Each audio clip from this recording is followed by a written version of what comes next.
우리의 온몸이 밝으면 하나님 나라가 임한다 제목으로 함께 말씀 나누겠습니다.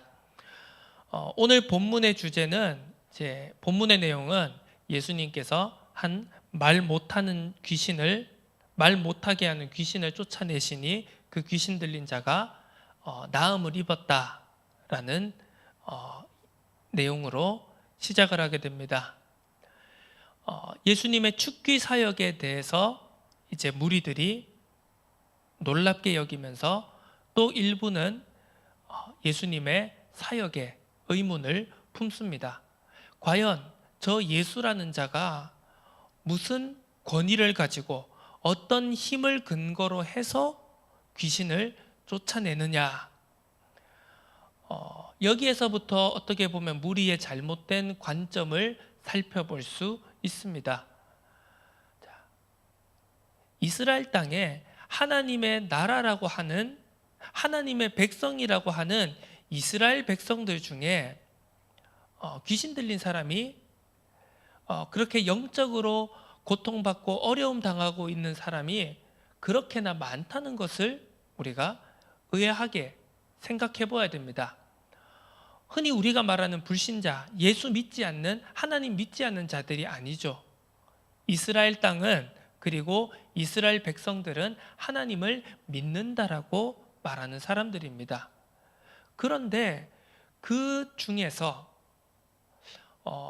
예수님의 사역 중에 그리고 이제 특히 예수님의 치유 사역 중에 가장 많은 비중을 차지했던 것이 바로 귀신을 몰아내는 축귀 사역이었습니다. 그 사역이 굉장히 중요한 비중을 차지할 정도로 그 땅에 얼마나 많은 귀신 들린 자들이, 영적으로 어려움 당하는 자들이 있었다라는 것입니까? 이것은 굉장히 아이러니하면서도 또 어떻게 보면 마음 아픈, 가슴 아픈 지점이라고 할 수 있습니다. 지금 이 시대도 마찬가지일 것입니다. 우리가 전도와 선교, 물론 중요하겠죠. 하지만 그 믿지 않는 자들을 향한 전도와 선교 이전에 우리들 안에서 우리가 치유받아야 될 것, 우리가 회복되어야 될 것, 우리가 갱신되어야 될 것, 우리 속에 있는 틀린 것들을 비워내야 할 것이 없는지를 먼저 살펴보는 것이 더 중요한 현실일 것입니다. 그러면서 예수님께서 그 의욕을 가진 사람들, 그 비난하는 사람들에 대해서 이제 반박을 하시게 되죠. 스스로 분쟁하는 나라마다 황폐하여지고 스스로 분쟁하는 집은 무너진다. 너희 말이 내가 바알세불을 힘입어 귀신을 쫓아낸다고 하니까 만일 사탄이 스스로 분쟁하면 그의 나라가 어떻게 서겠느냐? 한마디로 이겁니다. 사탄이 이제 온갖 악한 영들의 이제 수장이, 이제 우리가 흔히 이제 우리도 그렇지만 그 시대에도 온갖 악한 영들, 귀신들의 수장을 사탄으로 보았습니다. 자, 그 사탄이 부리는 귀신들을 쫓아내는데 그 귀신들을 쫓아내는 힘이 사탄에게서 나온다면 이것은 모순이 아니냐, 스스로 분쟁하는 꼴이 아니냐, 그 나라가 어떻게 설 수 있겠느냐, 그 비난하는 사람들의 모순점을 지적하고 계신 것이죠. 이제 예수님의 사역을 비난하고 예수님의 사역에 의문을 품는 사람들의 가장 큰 이제 의문 지점 중에 하나가, 공격하는 지점 중에 하나가 네가 무슨 권위를 가지고 무슨 힘을 가지고 이런 일을 행하느냐 였습니다. 한마디로 네가 하나님으로부터 온 선지자냐, 아니면 어떤 악한 영을 힘입어 활동하는 그런 요상한 사수를, 마술을 행하는 자냐, 바로 이런 물음인 것입니다. 여기에 대해서 예수님께서 분명하게 다시 한번 말씀하신 것이죠. 자, 이 축귀 사역, 귀신을 쫓아내는 악한 영을 지배하고 다스리는 이 축귀 사역, 요즘에도 뭐 적지 않은 곳에서 뭐 이런 사역을 하는 사역자들, 그런 이제 사람들이 보이기는 합니다만, 중요한 것은 무엇입니까? 단지 이 귀신을 쫓아냈다라고 하는 그 눈에 보이는 행위가 중요한 것이 아니라요, 그것을 통하여서 무엇이 이루어져야 하는지를 살펴보는 것이 중요하다라는 사실입니다. 자, 예수님의 사역 중에 이 축기 사역은 굉장히 중요한 비중을 차지했습니다. 하지만 그렇다고 해서 이 축기 사역이 예수님의 사역의 전체를 대변하는 것 또한 아니었습니다. 물론 축기 사역을 합니다. 영적인 역사가 우리들의 눈에, 육신의 눈에 보여집니다. 그러면 사람들은 충격을 받겠죠. 또 그걸 통해서 복음을 받아들일 수도 있겠죠. 하지만 거기에서 끝나서는 절대로 우리는 복음의 진리를, 하나님의 나라의 진리와 비밀을 온전히 깨달아갈 수 없다는 것입니다. 어떤 한 특정한 사역, 한 특정한 신앙의 색깔, 특정한 모습에만 우리가 매몰되어서는 우리는 하나님이 우리에게 주신 하나님 나라 복음의 넓고도 높고도 깊은 그 진리를 헤아리고 깨달아가는 것을, 한마디로 성장하는 것을, 우리의 믿음이, 신앙이, 우리의 영적인 분량이 성장하는 것은 굉장히 어렵다는 이야기입니다. 자, 예수님의 축기 사역, 특히 누가복음을 통하여서 나타난 예수님의 축기 사역의 핵심은 무엇입니까? 우리가 앞서 살펴봤던 누가복음 4장 18절에서 19절, 예수님의 나사렛 회당 설교에서 선포되어진 그 말씀이 바로 누가복음에서 예수님의 사역을 전체적으로 요약하는 내용이었습니다. 그 말씀이 무엇이었습니까? 우리 한번 잠시 살펴볼까요? 다시 한번. 누가복음 4장 18절에서 19절의 말씀입니다. 제가 읽어드리겠습니다. 주의 성령이 내게 임하셨으니 이는 가난한 자에게 복음을 전하게 하시려고 내게 기름을 부으사 부으시고 나를 보내사 포로된 자에게 자유를, 눈먼 자에게 다시 보게 함을 전파하며 눌린 자를 자유롭게 하고 주의 은혜의 해를 전파하게 하려 하심이라 하였더라. 자, 누가복음은 이 4장 18절에서 19절을 통하여서 예수님의 공생의 사역 전체를 요약하고 있습니다. 자, 핵심은 바로 그것입니다.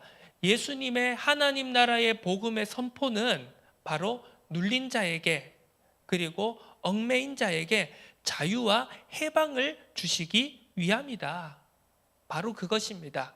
예수님의 하나님의 나라의 복음은 바로 우리에게 자유와 해방을 주기 위함입니다.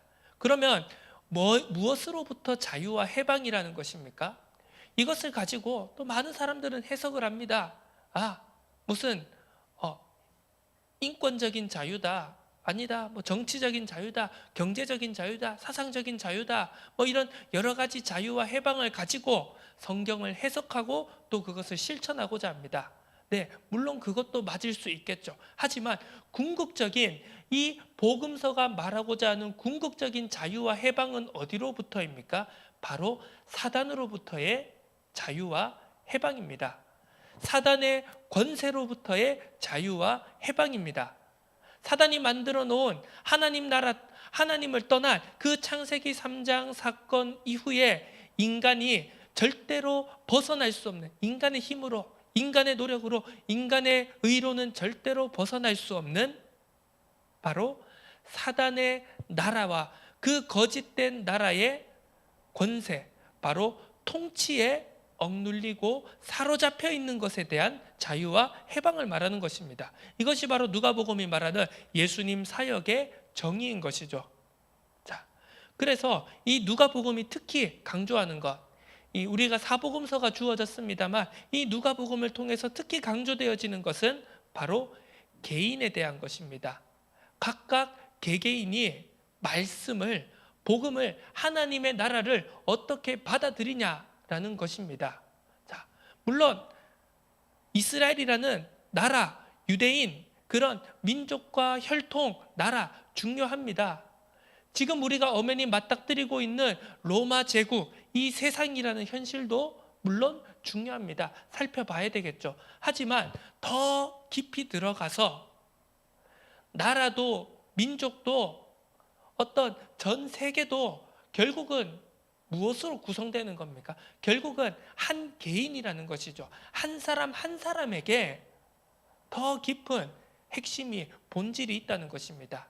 그 각각의 개개인이 하나님의 나라의 복음을, 하나님의 말씀을 어떻게 받아들이는가에 초점이 있습니다. 그리고 그 개인이 자유와 해방을 얻는 것이 중요하다는 것입니다. 이스라엘이 로마의 압제로부터 해방되는 것 물론 중요하겠죠. 하지만 그 국가적인 민족적인 해방의 이전에 개인의 해방이 있지 않으면 사단의 권력으로부터, 사단의 거짓된 나라의 그 억압과 통치로부터의 자유와 해방이 따르지 않는다면 이스라엘이 로마의 압제에 벗어나도 그것이 본질적인 해결책이 아니라는 것입니다. 그리고 특히 누가복음은 말씀을 듣고 행하는 것에 큰 관심을 두고 있습니다. 앞서 우리가 살펴보았던 사마리아인의 그 선한 사마리아인의 그 비유에서도 그렇게 나오죠.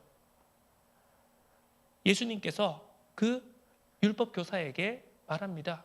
누가 너의 이웃이냐? 긍휼을 행한 자입니다. 그래, 네가 그 말한 대로 가서 행하라. 아는 것에 그치지 말라는 것이죠. 우리는 말씀이, 복음이, 진리가 지식이 되어서는 안 됩니다. 물론 지식을 우리가 갖추는 것이 중요합니다. 하지만 지식으로 끝나버려서는 그 말씀이 진정으로 살아 역사하지 않고 그 복음의 말씀이, 진리가 이 세상을 변화시키고 살리는 능력으로 나타나지 않는다는 것입니다. 자, 듣고 행하는 것에서 그치는 것이 아닙니다. 바로 그 듣고 행하는 것은 무엇으로부터, 듣고 행하는 것의 원동력은 어디에서 이루어져야 되는가? 바로 성령으로 시작되어야 한다는 것을 누가복음은 특히 강조하고 있습니다. 이 누가복음을 기록한 누가의 두 번째 저작인, 두 번째 성경인 사도행전, 무엇입니까? 또 다른 말로는 성령행전이라고 불리는 그 사도행전. 그 사도행전에 앞서서 어떻게 보면 사도행전이 2권이라고 할 수 있고요, 1권이라고 할 수 있는 것이 바로 이 누가복음입니다. 사도행전에서 갑자기 성령을 강조한 것이 아니라요, 누가는 이 누가복음에서부터 성령을 계속해서 강조하고 있습니다. 그래, 말씀을 아는 것 좋아. 말씀을 듣고 행하고 실천하고 적용하는 것 좋아. 그런데 너희의 그 실천이, 너희의 그 적용이 너희의 의가 돼서는 안 돼. 너희의 노력이 되어서는 안 돼. 그 실천이, 그 말씀을 듣고 행하는 것이 바로 성령을 통해서 이루어져야 하는 것이야 라고 누가복음은 강조하고 있는 것입니다. 자, 오늘 본문 말씀을 한번 살펴보도록 하겠습니다. 자, 예수님의 이 축비 사역, 귀신을 쫓아내는 이 치유 사역은 바로 해방과 자유를 선포하는 것이라고 앞서 우리가 살펴보았습니다. 다시 말해 복음 사역은 해방과 자유를 선포하는 것입니다. 무엇에 대한 해방과 자유라고 했습니까? 자, 육신적 귀신 들림이 바로 해방과 자유에 포함이 됩니다. 이 육신적 귀신 들림, 흔히 우리가 이제 귀신 들림에 대해서 이야기를 하죠. 그리고 그 귀신을 쫓아내는 사역에 대해서도 우리는 많은 우리의 사역에 있어서, 우리의 전도 선교 사역에 있어서 많은 부분을 차지하게 됩니다. 자, 무엇이 더 중요하냐, 중요하지 않냐, 우선순위를 따지는 것이 아닙니다. 자, 왜 이 육신적인 귀신 들림이 이제 중요하게 나타나는 것일까요? 바로 귀신과 사탄의 지배를 가장 손쉽게 볼 수 있는 모습이기 때문입니다. 자, 그 외에도요, 무엇에 대한 해방과 자유입니까? 생각과 사상과 실천, 바로 정치, 경제, 그리고 분쟁이 일어났을 때 그 분쟁이 가장 극단적으로 발현되는 모습인 전쟁. 지금도 이 세상에는 전쟁이 끊이지 않고 있습니다. 자, 이 모든 것들에 대한 해방과 자유를 말하는 것입니다. 자, 우리는 흔히 딱 1차원적으로 생각할 때요. 자, 육신적인 귀신 들림이라고 생각할 수도 있지만요. 자, 귀신 들림 혹은 사탄의 지배를 받는 것, 또는 다른 표현으로는 우리가 악령에 사로잡혔다, 이렇게 표현하기도 하죠. 세상에서도 그런 표현이 있습니다. 이상한 행동을 하는 사람 보고 저 사람 어디에 씌었나? 라고 표현하기도 합니다. 자, 영적인 비밀을 잘 모르는 세상에서도요, 어떤 한 사람의, 그리고 어떤 세상에서 사회적으로 나타나는 모습에서 굉장히 상식적으로 이해하기 힘든 모습을 발견할 때는요, 사람들은 그렇게 생각합니다. 야, 저거는 저 사람이 상식적으로 저렇게 할 수 없는데 저건 뭐에 씌었나? 뭐 헛개비 들렸나? 이렇게 표현을 하기도 하죠. 자, 악령에 사로잡힘, 귀신 들림, 이것이 단지 눈에 보이는 육신적 귀신 들림만을 말하는 것이 아닙니다. 자, 우리가 어떤 생각에 사로잡히는 것 또한 사탄의 지배를 받고 있는 것이라고 볼 수 있습니다. 다르게 표현하면 생각에 사로잡힌 것 또한 악령에 사로잡혀 있는 것이라고 볼 수 있습니다. 그런데 단지 이것이 우리의 눈으로 가시적으로는 잘 보이지 않기 때문에 생각을 사로잡힌 것을 귀신 들렸다, 악령에 사로잡혔다, 사단의 지배하에 놓였다라고 우리가 파악하기 힘든 것뿐입니다. 자, 어떤 사상에 매료되어 있다, 어떤 사상을 가지고 이 사상만이 이 세상의 진리다라고 굳게 믿는 것 또한 어떻게 보면 악령에 사로잡힌 것입니다. 자, 그런 생각과 사상을 가지고요, 내가 이 땅에 그 사상을 실현시켜야지 실천하고요, 그것을 예를 들어 정치로 실현을 시킨다든지요, 경제로 실현을 시킨다든지, 아니면 그런 생각과 사상들을 전쟁을 통해서 실현시키는 것 또한 악령에 사로잡힌 것이라고 할 수 있습니다. 자, 그래서요, 자, 예수님의 사역 중에 축기 사역이 굉장히 강조되고 드러난 것은 그것이 사람들 눈에 가장 쉽게 볼 수 있고, 그리고 감각적으로 가장 충격적으로 다가오기 때문에 예수님께서 그 축기 사역이 많이 행하신 것이고, 그것이 사람들에게 많이 와닿은 것이지요. 사실 예수님의 사역, 예수님의 귀신을 쫓아내는 사역에는요, 제자들을 가르치시고 무리들에게 복음을 선포하시고 그 제자들과 무리들의, 그리고 종교 지도자들의 잘못된 생각, 잘못된 관점, 그리고 잘못된 인본주의, 율법주의, 신비주의, 이런 모든 생각과 사상과 그리고 그들의 틀린 실천을 바로잡게 하는 것도 바로 축기 사역에 포함되어 있다는 것을 우리는 분명히 살펴볼 필요가 있습니다. 자, 사탄의 통치 아래 행하는 모든 것을 통해서 사탄의 거짓된 왕국은 확장됩니다. 자, 귀신 들린 사람, 눈에 보이는 귀신 들린 사람만 많아진다고 해서 그것이 사탄의 통치가 막 활발하게 나타나는 것이 아니라 틀린 생각, 틀린 사상, 잘못된 실천에 사로잡힌 것 또한 그 모든 것을 통틀어서 우리는 사탄의 거짓된 나라가 점점 더 확장되어 가고 견고해져 가는 것이라는 사실을 분명히 분별할 필요가 있다는 것입니다. 자, 그래서 두 번째로 복음을 통한 해방과 자유가 선행될 때 하나님의 나라가 이루어진다는 것을 우리는 분명히 알아야 됩니다. 오늘 예수님께서 분명히 말씀하십니다. 자, 20절에 이렇게 말씀하시죠. 그러나 내가 만일 하나님의 손을 힘입어 귀신을 쫓아낸다면 하나님의 나라가 이미 너희에게 임하였느니라. 내가 하나님의 손을, 하나님의 권능을 힘입어 귀신을 쫓아낸다면, 자, 앞서 말했듯이 사탄이 부리는 하수인인 귀신을 쫓아내는 것, 귀신을 굴복시키는 것, 귀신의 사역을 무너뜨리는 것이 곧 궁극적으로 사탄의 일을 무너뜨리는 것이고, 그 사탄의 일을 무너뜨리는 것이 바로 이런 귀신 들림을 통해 이루어지는 사람들의 몸과 사람들의 생각과 사상과 틀린 실천을 통해서 계속해서 확장되어지고 견고해지는 사탄의 거짓된 나라를 무너뜨리고 하나님의 나라를 세우는 시작이다라는 것을 예수님께서는 오늘 본문을 통해 말씀하고 계신 겁니다.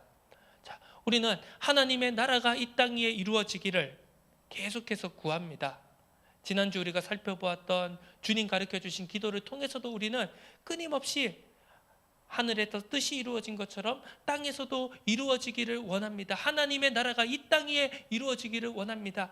우리의 힘든 현실과 상황과 아무리 복음을 가지고 말씀을 붙잡고 신앙생활을 열심히 해도, 우리가 전도 선교를 해도 도저히 변화되어지지 않는 것처럼 보이는 이 땅의 현실과 고난과 고통과 이 갈등의 굴레 속에서 여전히 우리는 소망을 가지고 하나님의 나라가 이 땅 위에 이루어지기를 원합니다라는 기도를 하지 않습니까?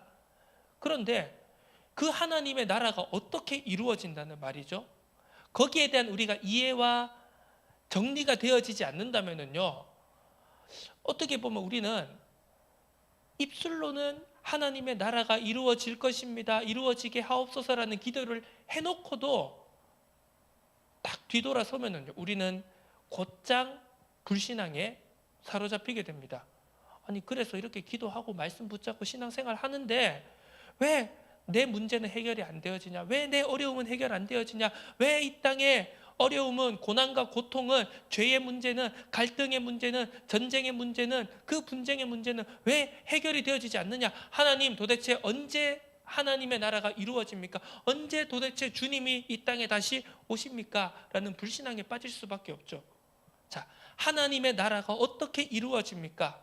바로 이 자유가, 해방이 선행될 때 복음을 통하여서, 하나님의 나라의 복음의 말씀을 통하여서 실제적인 육신적인 귀신 들림이 치유되어지고, 생각의 귀신 들림이 치유되어지고, 사상의 귀신 들림이 치유되어지고, 틀린 실천과 적용의 귀신 들림이 치유되어질 때, 거기에서부터의 자유와 해방이 선포되어지고 이루어질 때, 거기에서부터 하나님의 나라가 시작된다는 사실을 우리가 절대로 놓쳐서는 안 되겠습니다. 자, 그래서 어떻게 보면 예수님의 이 육신적 귀신 들림에 대한 축기 사역은 굉장히 선언적인 내용이며 상징적인 내용입니다. 그냥 단순히 육신적 귀신 들림을 치유한 것을 뛰어넘어서 우리는 이것을요, 나에게, 우리에게 적용해서 우리의 모든 틀린 생각과 눈에 보이지 않는 틀린 생각, 우리가 사단의 권세, 흔히 우리가 표현하는 창세기 3장, 6장, 11장이라는 그 사단이 만들어 놓은 하나님 떠난, 하나님과 도저히 함께 할 수 없게 만드는 그 시스템으로 꽉 사로잡고 있는, 거기에 대한 해방과 자유를 말하는 것입니다. 그때 하나님의 나라가 이루어진다는 것이죠. 자, 그렇다면 그 개인에 대한, 물론 사회의 문제, 그리고 시스템의 문제, 민족과 나라의 문제, 세계의 문제, 그런 거시적인 문제들 물론 중요하겠죠. 하지만 그 모든 문제들이 결국 어디에서부터 시작된다고요?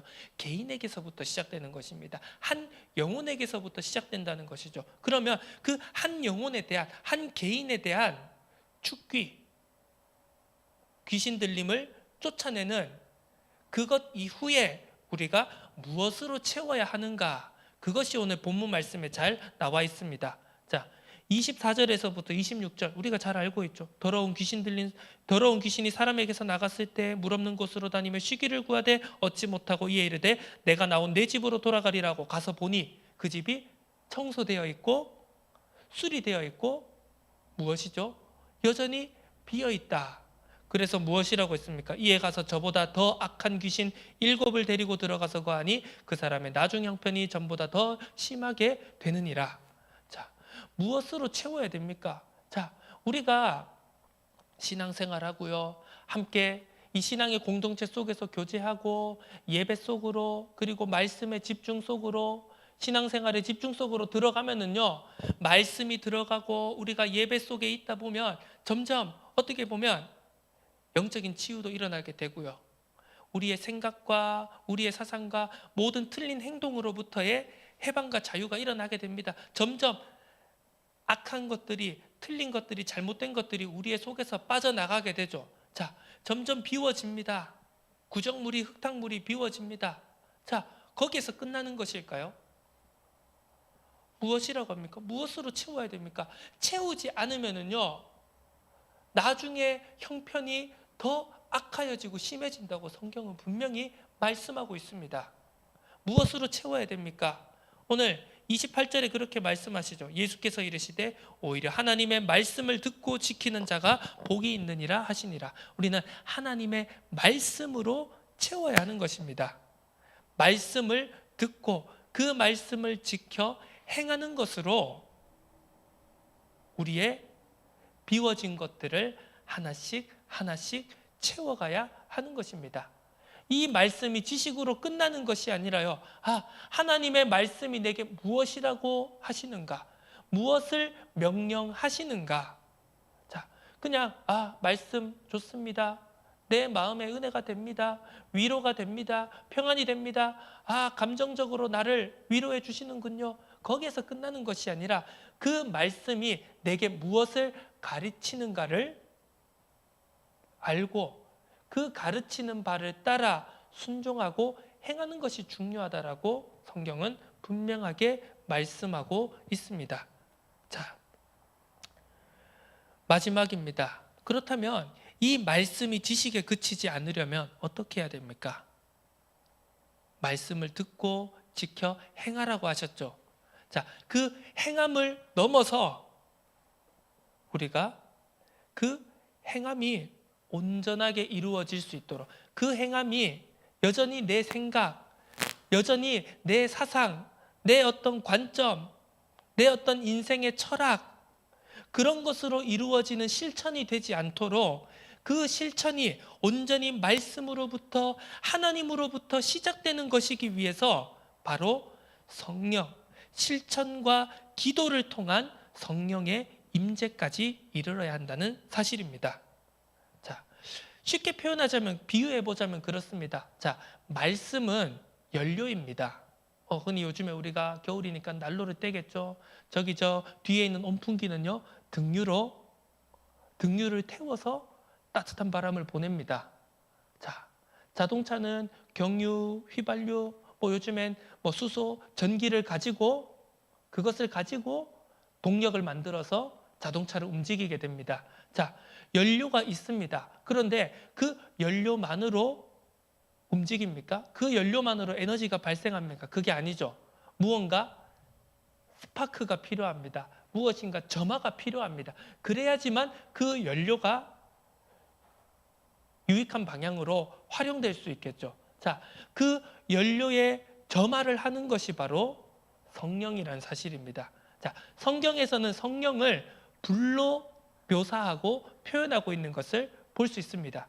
사도행전 2장에 그들이 한자리에 모여서 오로지 전혀 기도에 힘쓸 때 바람과도 같은 불과도 같은 성령이 각각 개개인에게 하나씩 임하였다고 성경은 말씀하고 있습니다. 예수님을 통하여서 3년여가 되는 공생의 기간 동안 계속해서 하나님의 말씀을 가르침받고 공부하고 가르침받고 그 모든 축적되어져 있는 것들을 가지고 또 그 약속을 가지고 기도할 때 성령이 임할 때 그들을 통하여서 놀라운 역사가 일어난 것 아니겠습니까? 자, 말씀만 지식만 가지고 있어서는 그리고 그 지식을 단순히 내 열심으로 내 의지로 행하는 것만으로는 충분하지 않다는 것입니다. 무엇입니까? 자, 우리가 실천한다, 행한다라고 하는 것에 결국 궁극적으로 나아가면 그 마지막은 기도가 되어야 됩니다. 자, 우리가 남을 돕습니다. 봉사를 합니다. 구제를 합니다. 헌신을 합니다. 전도와 선교를 합니다. 그 눈에 보이는 행동에 가장 마지막에는 결국 기도가 있어야 된다라는 것이죠. 하나님, 이것이 내 의가 되지 않게 하시며 내 공로가 되지 않게 하시며 내 노력이 되지 않게 하시며 온전히 하나님께서 이루어 가시는 역사가 되도록 인도하여 주옵소서. 그 기도가 되어질 때 그 기도를 통하여서 우리에게 성령이 임재하게 되는 것입니다. 그 성령이 임재하여서 우리에게 불과도 같은 성령이 임하게 될 때 그 성령의 불길이 우리가 우리의 속에 담아두고 있던, 우리의 속을 가득 채우고 있는 말씀을 듣고 지키고 행하는 것에 불을 일으켜서 점화를 하여서 그것이 하나님이 원하고 뜻하는 바를 위하여서 쓰여질 수 있도록 우리를 이끌어 가신다는 사실입니다. 자, 그래서 예수님은 해방과 자유의 사역을 통해 사탄을 굴복시키시고 그를 따르는 자들에게 전리품을 나누어 주신다고 오늘 본문은 기록하고 있습니다. 자, 누가복음 11장 22절을 함께 읽어볼까요? 누가복음 11장 22절 함께 읽습니다. 더 강한 자가 와서 그를 굴복시킬 때에는 그가 믿던 무장을 빼앗고 그의 재물을 나누느니라. 자, 사복음서를 보면은요, 그리고 특히 공간복음을 보면 이제 이 주제에 대해서 병행 구절들이 있습니다. 보통 보면 강조하는 것이 무엇입니까? 마태복음이나 마가복음 같은 경우에는요, 자, 강한 자를 결박하고 세간을 강탈한다는 것에 포커스가 맞추어져 있는데요. 자, 누가는 조금 다른 포커스를, 다른 강조를 말합니다. 그게 뭐냐 하면은요, 누가가 강조하는 것은 강한 자가 와서 굴복시키고 그 견고한 집을 지키는 그 자를 굴복시키고 그가 믿던 무장을 빼앗고 그의 재물을 나누어 주는 것에 강조를 하고 있습니다. 자, 예수님께서 그와 함께하는 자, 그를 따르는 자, 제자들에게 나누어 주는 것이 무엇이겠습니까? 바로 죄사함의 은혜입니다. 성령입니다. 수많은 은사들입니다. 주님과 함께, 왕 대신 주님과 함께 영원히 사는 삶입니다. 그것을 선물로, 전리품으로 나누어 주신 것입니다. 사단의 권세를 꺾으시고 사단의 권세를 굴복시키시고 그 은혜의 선물들을 함께하는 제자들에게 나누어 주시는 것입니다. 그 선물 중에 하나가 무엇이라고 했습니까? 바로 성령입니다.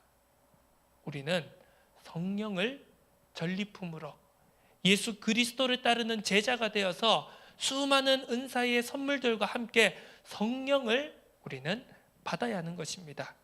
그 성령을 통하여서만이 우리가 하는 일이, 우리의 사역이, 우리가 걸어가는 이 그리스도의 제자의 길이 하나님이 원하시고 기뻐하시는 사단의 권세를 무너뜨리고 사단이 번개처럼 땅에 떨어지는 그 역사를 바라보며 그리고 하나님의 나라를 이루어가는 그 길 속으로 우리가 나아가게 된다는 사실입니다. 자, 말씀을 정리하도록 하겠습니다. 자, 오늘 33절에서부터 36절에 보면 이렇게 나옵니다. 누구든지 등불을 켜서 음속이나 말 아래 두지 않는다. 등경이에 둔다. 그리고 34절에 내 몸의 등불은 눈이다. 이렇게 말씀하고 있습니다. 내 눈이 성하면 온몸이 밝을 것이고 만일 나쁘면 내 몸도 어두우리라. 자, 눈은 어떤 기능을 합니까? 자, 우리가 알기로 의학적으로는, 우리가 지금 알고 있는 의학적 상식으로는 눈은 빛을 받아들이는 역할을 하죠. 그것이 지금 우리가 알고 있는 상식입니다. 자, 그런데 이 당시 그리스와 로마 사회의 그 시대에서 기원 후 1세기 그 시대에서 그 그리스 로마 지중해 문화권에 살고 있던 사람들의 생각은 어떤 관점이었냐 하면은요, 눈은 빛을 받아들이는 통로가 아니라 사람의 속에 있는 빛을 밖으로 내보내는 통로 역할을 했다라고 그 시대 사람들은 생각했다는 겁니다. 자, 그 사람들의 관점을 가지고 오늘 이 말씀을 본다면 어떤 의미입니까? 내 몸의 등불은 눈이다. 내 눈이 성하면 온몸이 밝을 것이고 만일 나쁘면 내 몸도 어두우리라. 바로 내면을 말하고 있는 것입니다.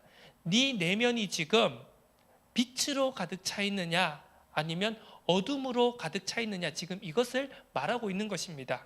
자, 방금 말했죠. 그 시대 사람들의 인식에서는 눈은 빛을 받아들이는 것이 아니라 내면에 있는 빛을 내보내는 통로라는 것이죠. 그렇다면요, 여기서 오늘 우리는 말씀 전체를 정리하는 키워드를 붙잡게 됩니다. 그래서 결국 우리는요, 말씀으로 가득 채워야 하는 것입니다. 하나님의 은혜로 가득 채워야 하는 것입니다. 복음으로, 진리로 가득 채워야 하는 것입니다.